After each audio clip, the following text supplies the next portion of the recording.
Si vous connaissez quelqu'un qui porte le nom Medkouri ou El Medkouri, cette vidéo va vous captiver. C'est l'histoire d'une tribu extraordinaire de la Kaouya, un mélange unique de berbères, d'arabes et de populations autochtones, des guerriers redoutables qui ont résisté jusqu'au bout contre les Français et des descendants qui brillent encore aujourd'hui. Je suis Morocan-sur-Nam et aujourd'hui on découvre l'histoire complète des Medkouri, sources historiques à l'appui. Restez jusqu'à la fin pour découvrir les personnalités illustres de cette famille. Et surtout, commentez votre nom de famille pour que je fasse la prochaine vidéo. Le nom Medkouri ou El Medkouri est un nom ethnique qui vient de la tribu des Beni Medkour, aussi appelée M'Dakra. Il s'agit d'une tribu arabophone de la plaine atlantique de la Chaouia, voisine de la tribu des Oulad Ali. Leur chef-lieu est la localité d'El Gara. Mais l'histoire des M'Dakra est bien plus ancienne et complexe qu'il n'y paraît. À l'origine, le territoire des M'Dakra s'étendait sur une partie des terres des Mzab. Sous la pression de cette tribu, les M'Dakra ont avancé vers l'ouest, refoulant par la même occasion d'autres tribus comme les Ziaïda et les Ouladzianes. Ce mouvement de population a façonné le visage de la Kaouya pendant des siècles. Les M'Dakra sont composés de plusieurs fractions principales, les Ahlaf, les Melilla, les Oulad Saba et les Oulad Wahab.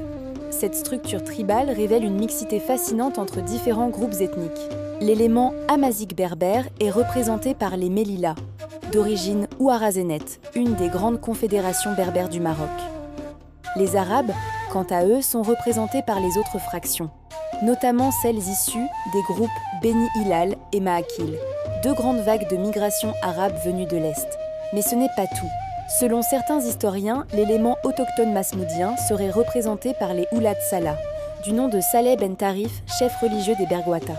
Les Bergouata étaient une confédération berbère qui a établi un royaume indépendant dans la région de Tamesna entre le 8e et le 11e siècle, avec une religion syncrétique mélangeant l'islam, le judaïsme et quelques éléments du christianisme, avec un Coran unique qui comptait environ 80 sourates. Avec le titre de prophète, Saleh prétendait être le Mahdi ou le dernier messager, une notion très présente dans les courants chiites et kharidjites de l'époque au Maroc. Quoi qu'il en soit, les Beni Medkour se sont enrichis au cours des siècles de différents apports humains et culturels, faisant d'eux une tribu véritablement diverse et résiliente. Au début du XXe siècle, pendant les troubles liés à l'instauration du protectorat français au Maroc, la tribu des Beni Medkour joue un rôle crucial dans la résistance. Ils reçoivent tadj plusieurs mécontents et résistants qui viennent se réfugier dans la forêt des M'Dakra, chez les Moualines El Gaba, littéralement les maîtres de la forêt. Cette forêt devient un sanctuaire pour ceux qui refusent dans la domination coloniale. Réputés pour leur bravoure guerrière depuis des générations, les M'Dakra sont comptés parmi les dernières tribus à déposer les armes à la fin de la campagne militaire française visant la conquête de la Kaouya en 1908. C'est un témoignage de leur fierté, de leur courage et de leur attachement à leur terre et à leur indépendance. Parmi les personnalités qui ont marqué cette période figure El Hadj El Arbi Ould El Madkouriya, caïd de la fraction d'Oulad Ali pendant la campagne de la Chaouia. Il appartenait à la famille d'Oulad El Medkouriya, une lignée influente qui possédait un daïr, un décret royal, de Moulay Abdel Aziz, sultan du Maroc de 1894 à 1908.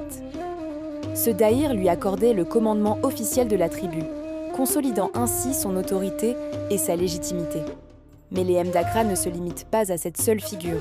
De nombreuses personnalités issues de cette tribu sont connues sous des appellations différentes, reflétant la diversité des branches familiales. Parmi elles, citons Lamar Ben Mansour, surnommé Jah Saad Allah, notable des M'Dakra et Moujahid durant la conquête française de la Chaouia.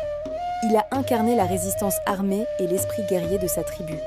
Salah Lakmiri, autre résistant courageux, a également défendu la terre marocaine contre l'occupation étrangère. Mahmoud Idrissi, chanteur célèbre, a fait rayonner la culture et la musique marocaine bien au-delà des frontières de la Chaouia. Ces personnalités montrent que les Medkouri, héritiers de la tribu guerrière des M'Dakra, ont su s'adapter aux temps modernes, tout en préservant leur fierté et leur identité. Voilà l'histoire extraordinaire de la famille Medkouri, une tribu de la Chaouia, mélange unique de berbères zénètes, d'arabes hilaliens et de populations autochtones, guerriers résistants jusqu'au bout contre les Français et des descendants qui continuent de marquer l'histoire du Maroc dans tous les domaines. Les sources utilisées pour cette vidéo incluent les archives historiques de la Chaouia, le livre Kitab al-Masalik ou al-Mamalik d'Al-Bakri, des études tribales du Maroc et les chroniques du protectorat. Si vous portez ce nom ou connaissez des Medkouri, dites-le en commentaire. Et surtout, commentez votre nom de famille pour que je fasse la prochaine vidéo dessus. Abonnez-vous à Morocan-sur-Nam pour plus d'histoires de noms marocains. Regardez mes shorts pour des histoires courtes quotidiennes sur TikTok et YouTube. Merci de m'avoir suivi et à très bientôt pour une nouvelle généalogie marocaine